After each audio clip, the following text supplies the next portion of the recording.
Congratulations all around and do us all a favor and pat yourself on the back. But don't touch your neighbour. Good afternoon from Nicky and from me from Castle Goring. Well, we have quite an eventful time of it, so we are going to plunge right in without further ado. Before doing anything else, though, I would like to remind those of you who have not signed the petition and agree with it to please do so. It is at the top of the page. It is important that we get more signatures. The more signatures we get, the better. And we're not there yet. Okay? Now, a proud Briton says, did you see Prince William and Duchess Catherine arriving in the royal box at Wimbledon? Everyone is clapping except Meghan's friend Priyanka Chopra, who becomes very busy adjusting her scarf. What do you think of such conduct? I find it disrespectful, and I am black, a Windrush descendant, and can tell you from having met both William and Kate that they are anything but racist. Thank you very much, Windrush descendant. Thank you. I love the question. I agree with you in terms of the answer. I think it's very disrespectful. I think it's also bad manners. I think when you're a guest in a royal box, you show respect for your royal hosts. But of course, you know, doubtless Priyanka Chopra, who is very successful, she's a beautiful woman. She was Miss World in 2000. So that tells you right there that she's never traded on her looks. Shades of Meghan, never, never. Total feminist who would never trade on her looks. They leave that to people like me, who I used to trade on my looks. I used to model. But they would never trade on their looks. Oh, no, no, no. Nowadays, when feminists of that nature enter beauty contests, it's not to trade on their looks. It's to open doors. And she's opened a lot of doors. And she is evidently very capable. I think she could have saved her devotion for a more worthy cause. Of course, she didn't save it for a more worthy cause. She saved it for her friend, in quotes, Meghan Markle. Isn't it interesting how Meghan Markle's friends all assume a hue of a certain nature, and I'm now referring to ill manners, gullibility. What? You mean people speculate about how a baby's going to look? What? No, that's operatic, no! Oh dear, oh dear, oh dear. Just poor form. And I am delighted to see that people of colour aren't deceived by these ill-behaved people who love to play the colour card and think that they're defending each other against racism when they are the ones who are the racists. They are the racists. They are accusing people who are not racist of racism. That means they are the racists. Beyond that, I don't think I have very much to say. Everybody else was clapping. I've been in situations like that.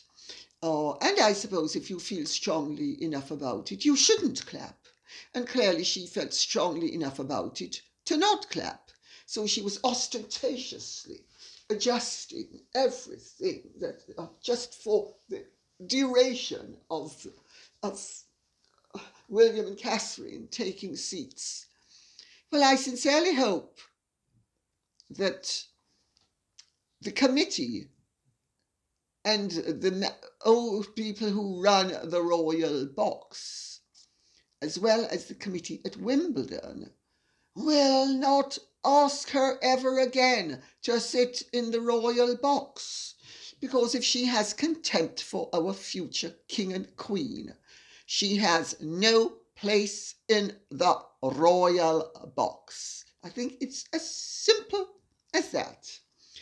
And I would hope that they get that message. And to make sure that they do get that message, I would encourage those of you who disagree with the disrespectful conduct that a guest in the royal box showed to our future king and queen, that you write to Wimbledon and you inform them that you are looking out for sight of Priyanka Chopra in the royal box again. And you hope you're not going to be offended by the sight of her in the royal box. Two can play at that game. They played very well. I think we ought to take a leaf out of their book. So, next question. Amy Hudson says, Lady C just watched the Wimbledon presentations and I'm wondering if the Duke of Kent is as nice a fellow as he seems.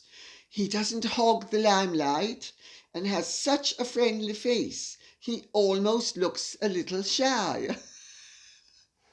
Well, I don't know the Duke of Kent very well. I've met him a few times.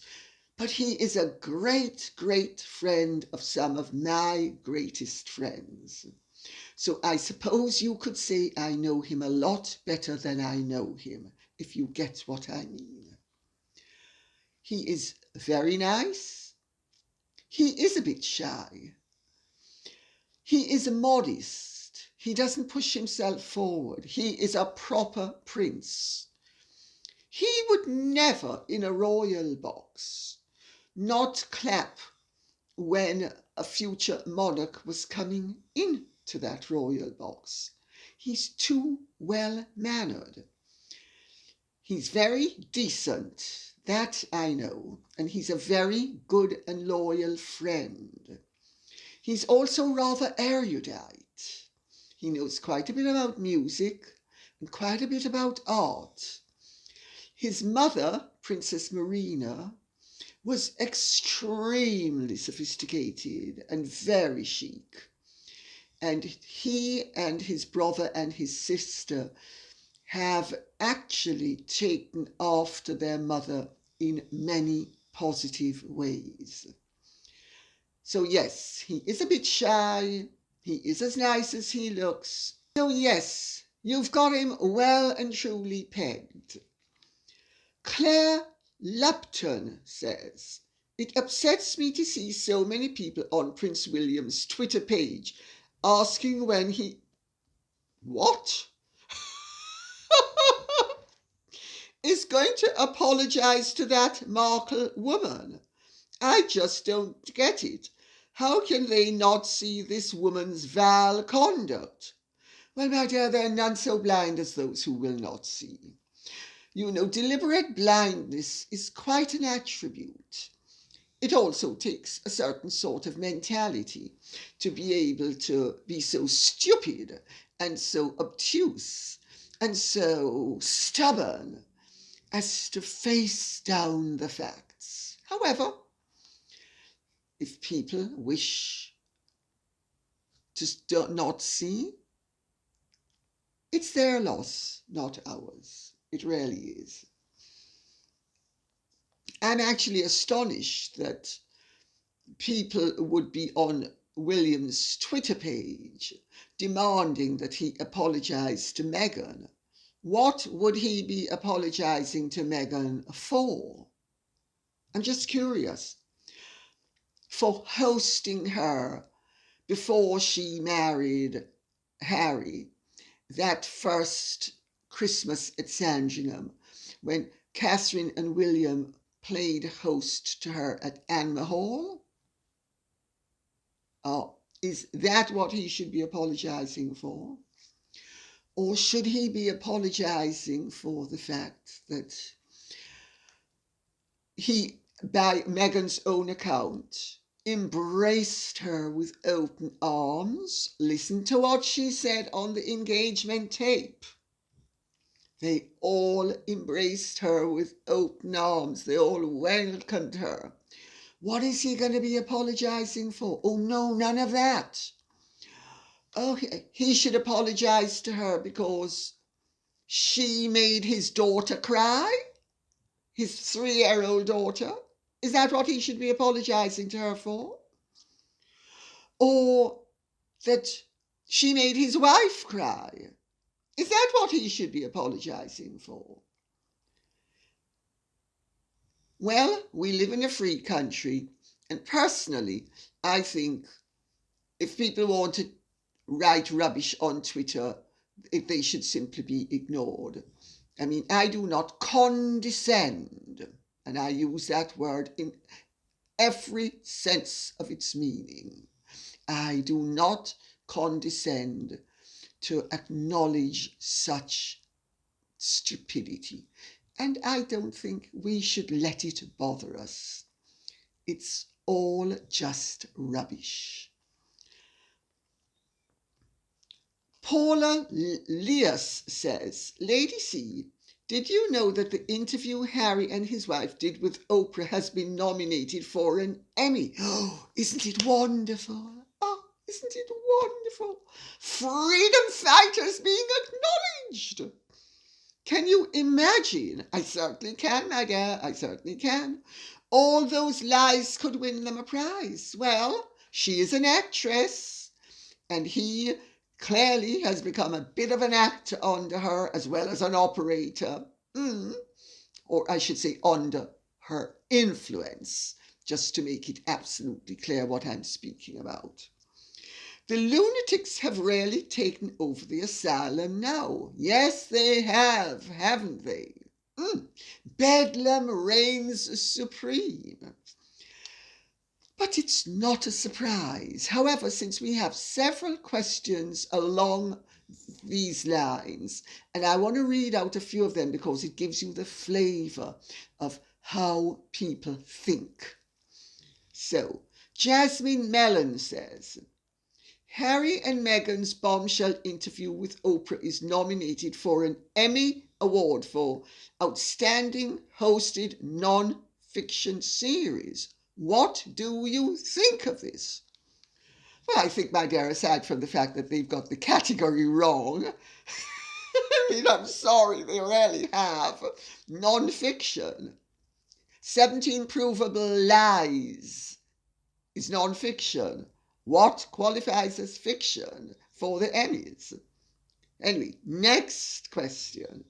KK Youngblood says, just read in the media, Oprah has been nominated in the US for an Emmy Award for M&H interview. Really? That's 6 question marks. Oprah should be doing a second one, pointing out all the lies she allowed in the first one. Another 6, but this time exclamation marks. And my dear, I couldn't agree more. Yes, Oprah should be turning her talents to the truth. But Oprah has become a hack journalist, a yellow journalist. Oprah has become the lowest of the low in terms of journalism. She peddles fiction as fact. What could be more offensive to those of us who believe in things like truth? Anyway, since when do the Emmys reward this trash? I guess the Inquirer will receive a Lifetime Achievement Award too. Several exclamation marks. I am disgusted. And Kerry Ferguson says, The Oprah interview with the Markles has now been nominated for an Emmy, big block capitals. I wasn't aware that there was a category for the most lies. Lies and liars, my dear. Lies and liars. Judy Key says it's terrible for Meghan to chair the Italians for beating Britain. It's the worst thing I have ever seen, plus getting an award for being on Oprah's show and tell all. It's sickening to me. Well, that's slightly different, so if I may take all of the others first. Yes. I'm sorry for laughing. The whole thing is beyond preposterous. I mean, you couldn't make this up, could you? Really? You know, we live in a very Kafkaesque world. Where there are various agendas being pushed by various people for usually financial or power reasons. It's power or money.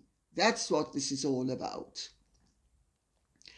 It doesn't surprise me, and it shouldn't surprise you, that they have been nominated, or the interview has been nominated for an award. It shouldn't surprise you. It's good entertainment. The Emmys are about entertainment. It got good views all over the world. It has ticked its entertainment boxes.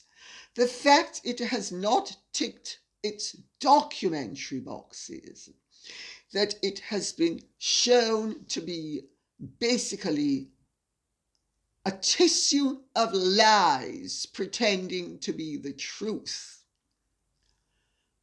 means that it should get an award if the committee decides it deserves an award for its entertainment value, but not as a documentary, and certainly not as a work of non-fiction.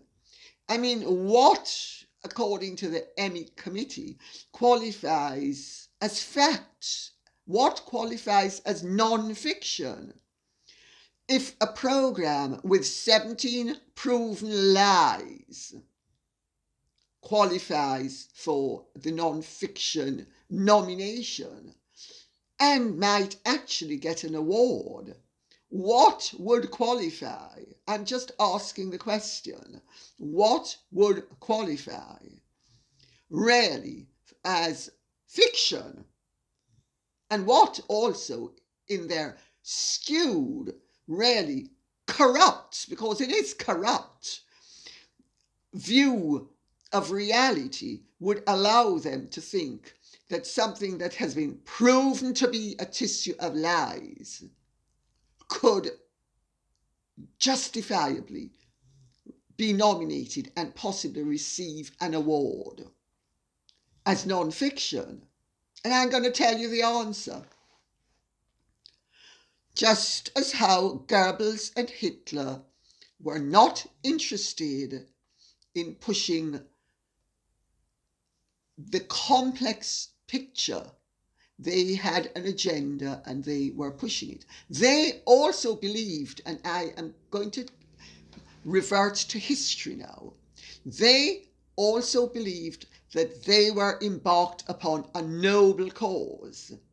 Now, I speak as the great-granddaughter of a Jewess who would not be alive if Hitler had won the war. So bear with me and listen to what I'm saying, because I'm not justifying their race policies and their anti-Semitism, but we will come to that in a second. As far as Hitler and Goebbels and the leading Nazis were concerned, they were being a bulwark against communism. And to them, that was a noble cause.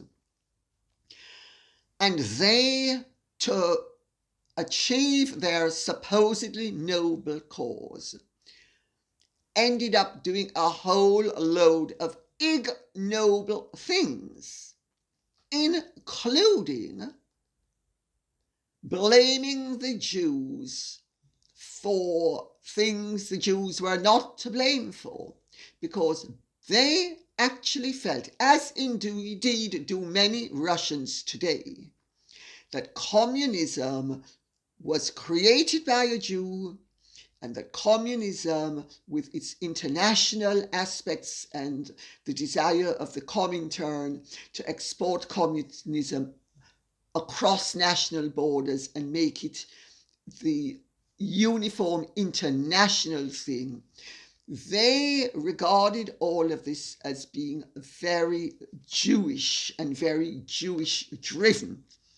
And they regarded the Jews as potential communists. So this is a subtext. It's not justification for what they did, but the reality is this was their thinking. Skewed thinking, disturbed thinking, illogical thinking, unjust thinking of that nature is what caused the Holocaust. Do not for a second think that if people of a certain political persuasion succeed in ramming their censorship, their basically anti-humane policies down our throat on the basis of the fact that it is humane, do not for a second think that there will not be untoward and unforeseen and unacceptable consequences, such as happened with the Nazis and happened with the communists as well. Happened with the communists, because the communists also, anybody who was against them or who was not actively for them, they regarded as being against them. It happened in the French Revolution as well. The Committee of Public Safety, if you were not actively pro the revolution, you were a reactionary, an enemy of the revolution, and you deserve to lose your head. We should be aware of the lessons of history. And the lessons of history are that when you get people who decide that they are going to protect the world and convert everybody to their vision of how things should be by depriving other people of their rights, which is what a lot of the Hollywood crew want to do. Make no mistake about it. A lot of those radical left-wing Hollywood types, they preach one thing, they will practice another. It is all about a political system that entraps, imprisons, and ultimately destroys anybody who does not agree with them. It does not surprise me, therefore, that the committee that has voted for this farce of a fictive program would have decided that it is worthy of a nomination for an Emmy. It doesn't surprise me. A lot of them are racist. A lot of them are very left-wing. Now, I actually happen to be a centrist. I used to be regarded as left-wing. I ceased being regarded as left-wing when the left-wing decided that liberalism didn't mean freedom for all. It meant suppression for anybody who does not agree with their version of liberality. That's not liberalism. That's not liberality. That is oppressiveness. So I just make that point. I am actually very centrist, and I believe in a state that is compassionate in terms of social policies. So I just make that point in case anybody thinks I'm a radical right-winger, because I'm certainly not. As for Judy Key's comment about Meghan cheering for the Italians who beat Britain to the World Cup.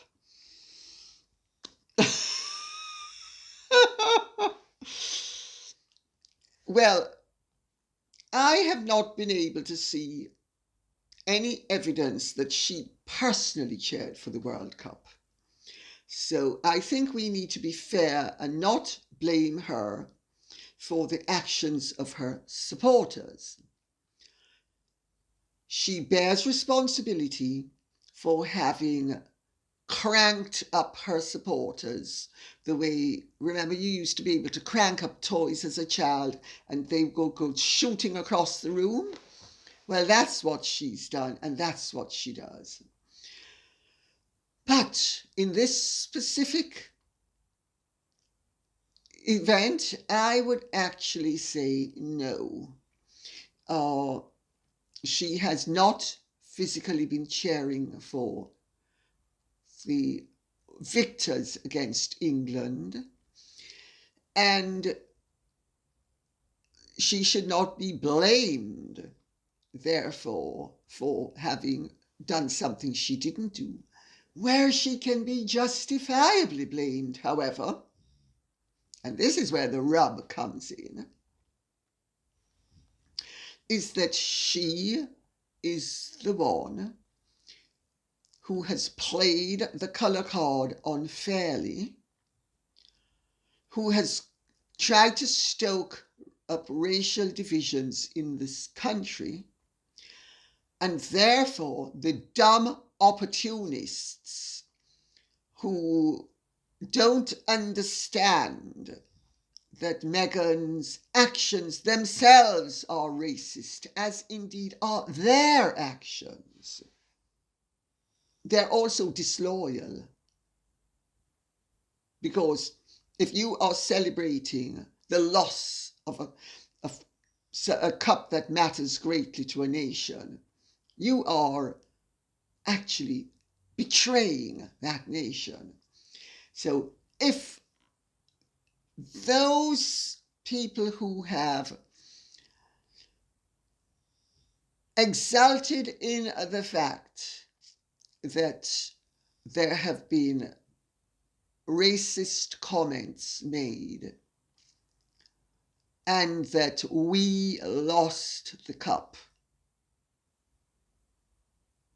I think you ought to move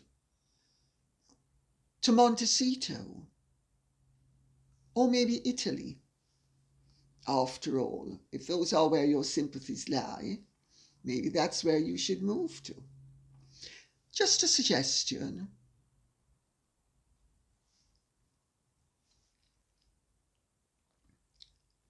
Larry S. Klein says,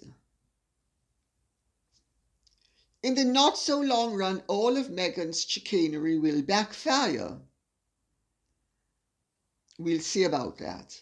One can't just alienate their entire family and that of their spouse while holding their head and nose up. Well, my dear, she does need to hold her head up because she's a proud, confident woman.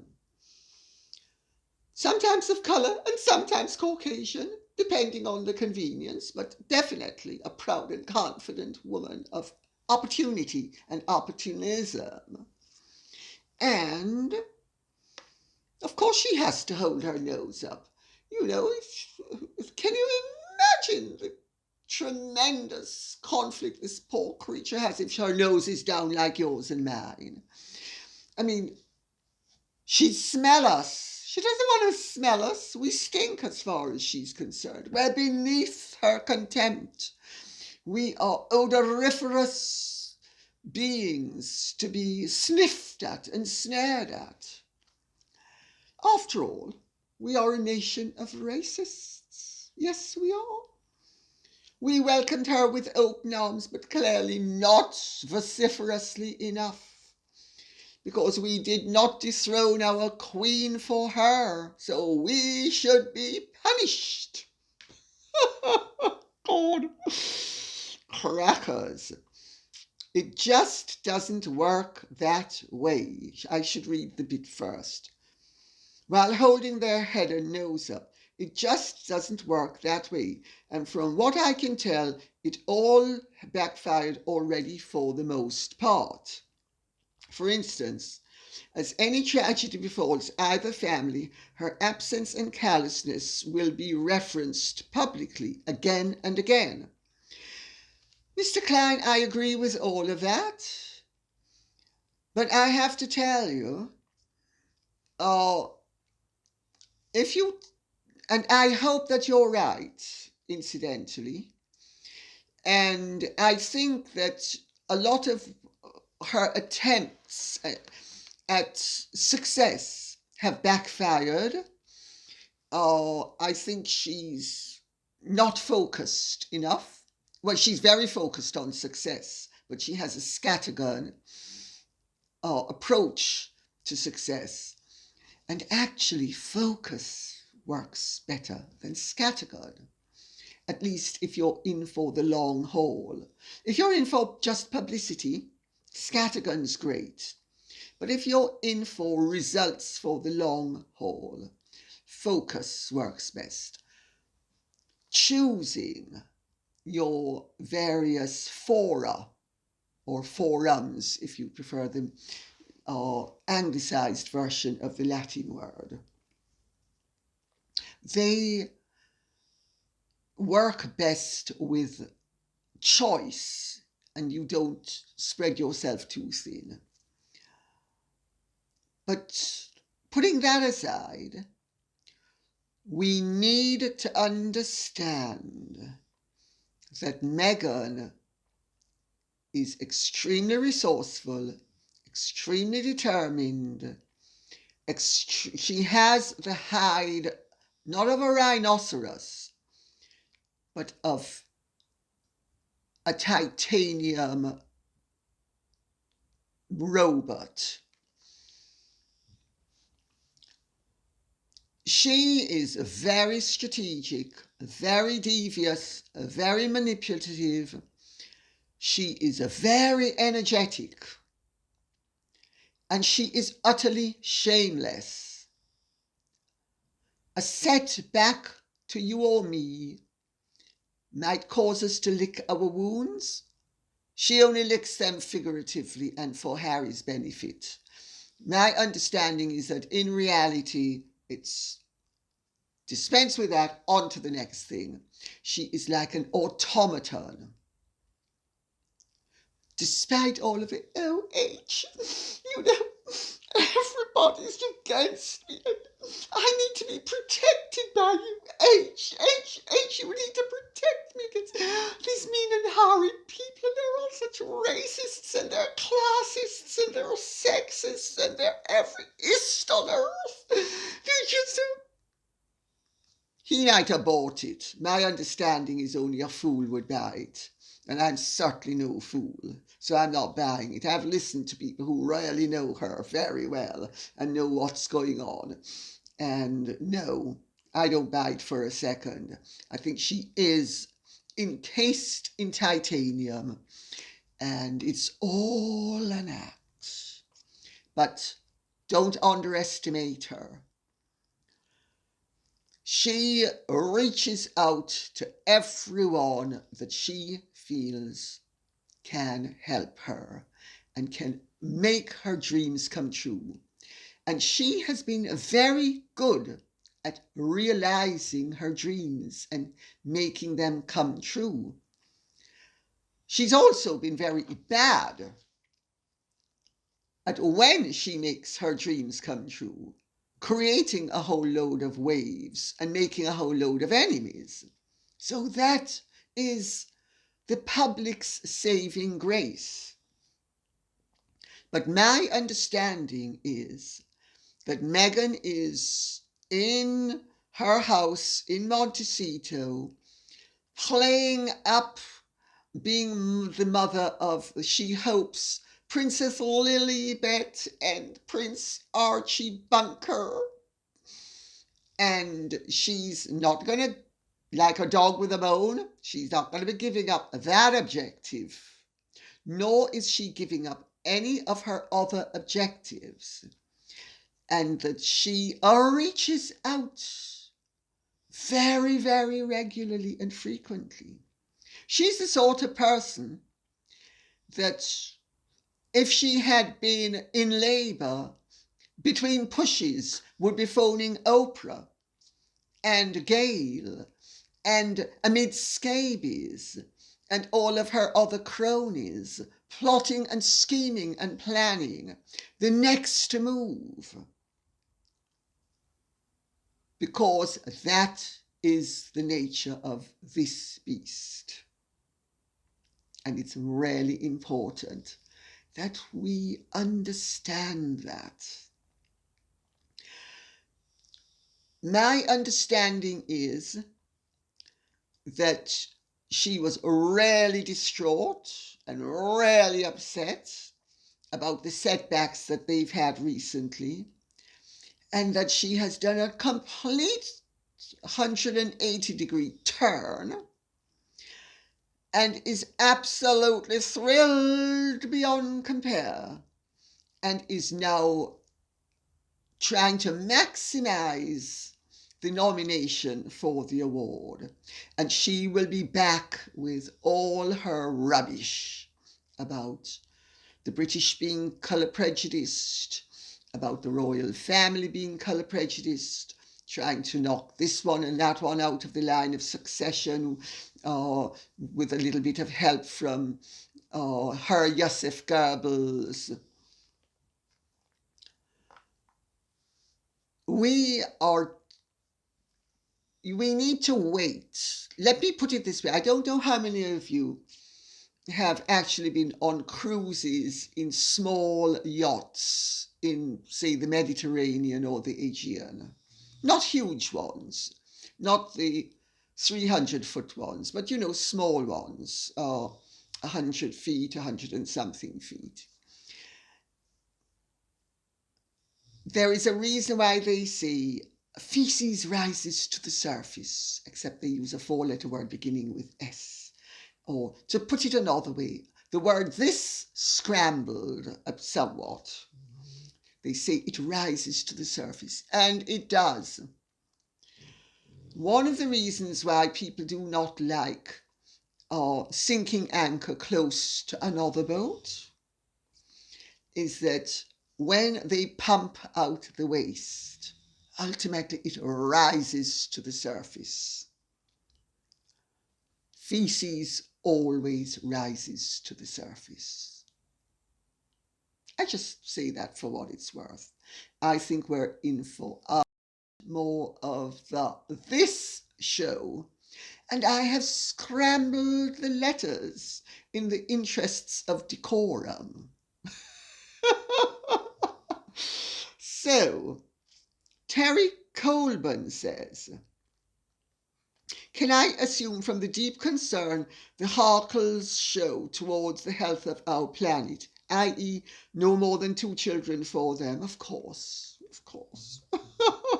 Their house is environmentally friendly? Well, of course it's gotta be. They live off rainwater? Oh, I would hope so. Of course they do. Catching it in most likely the way they used to do in the old Jamaican houses in the country. They used to catch them in small reservoirs. Yes, living off rainwater. Have solar panels all over the roof of their house? Last time I looked, no. They drive electric cars? No. Oh dear, you're beginning to paint a picture of something very hypocritical. I'm not sure I like the sound of this. Oh, ancient Megs, forgive me. He's being mean. Looking into tiny house living in order to leave behind a smaller carbon footprint. Oh, you beastly person. Take the train over flying. Yeah, of course. Take public transportation over gas-guzzling vehicles, etc. Oh dear, oh dear, oh dear.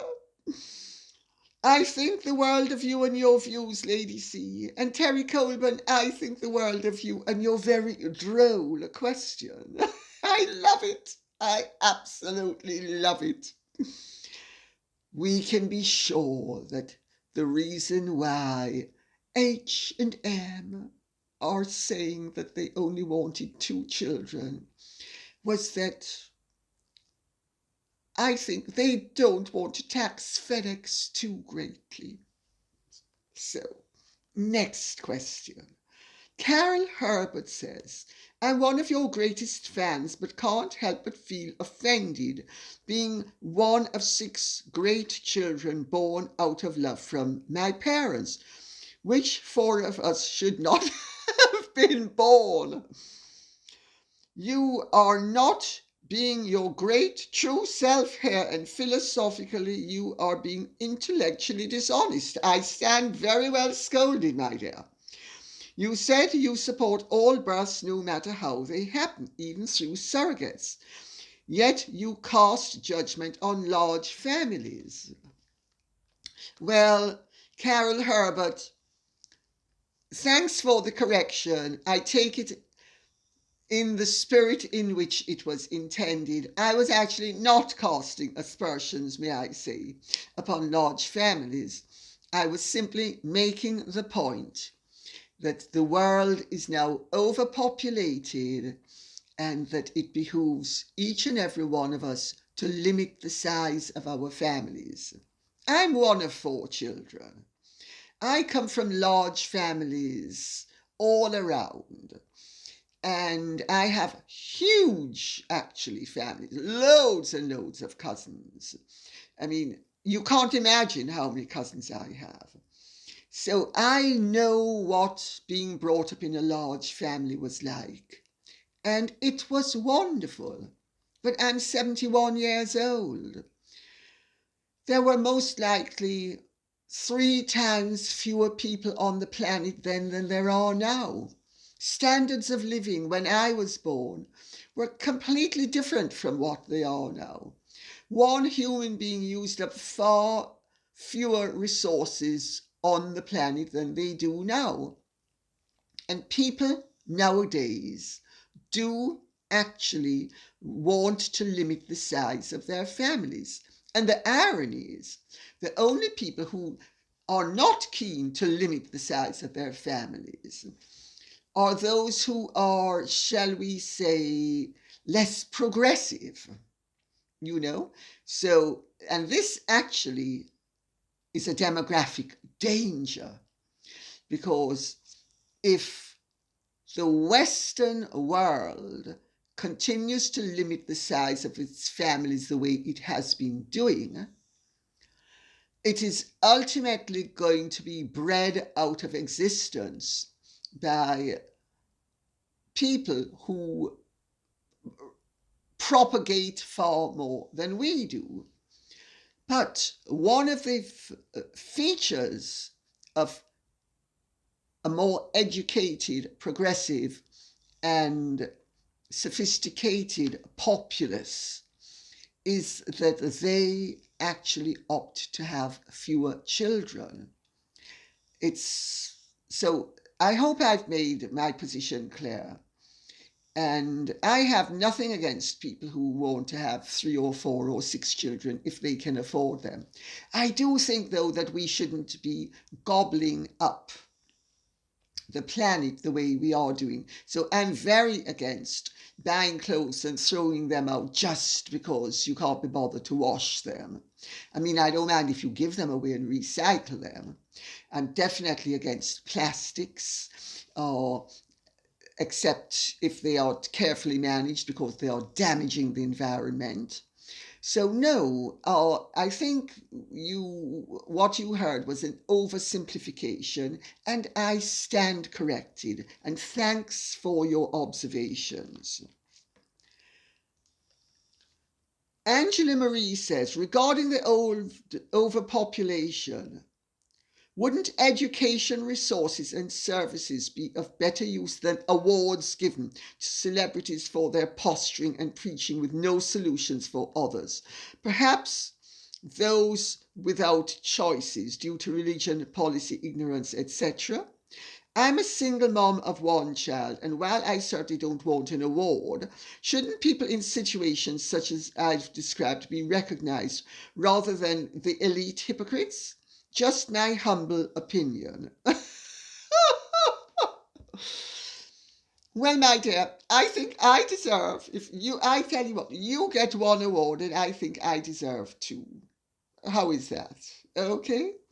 But of course, we're not going to be getting awards because the awards are being given to people who will guarantee publicity for the award givers. It's the name of the game. Harry and Meghan play the fame game, and the people around them are playing the fame game. It is a form of selling yourself. They are selling themselves to the highest bidders. This is why nobody wanted them to be marching, because they are involving themselves in all sorts of dubious enterprises, including accepting awards that they should not be accepting. And I think on that note, I should say, thank you very much for listening. I hope this has been of some interest to you. If it has, please like, share, subscribe, press the notification bell, and keep the questions coming in the comment section.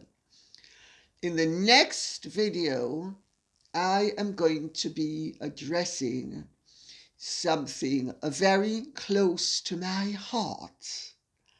So I just put you on notice with regard to that. Okay? Thanks and goodbye.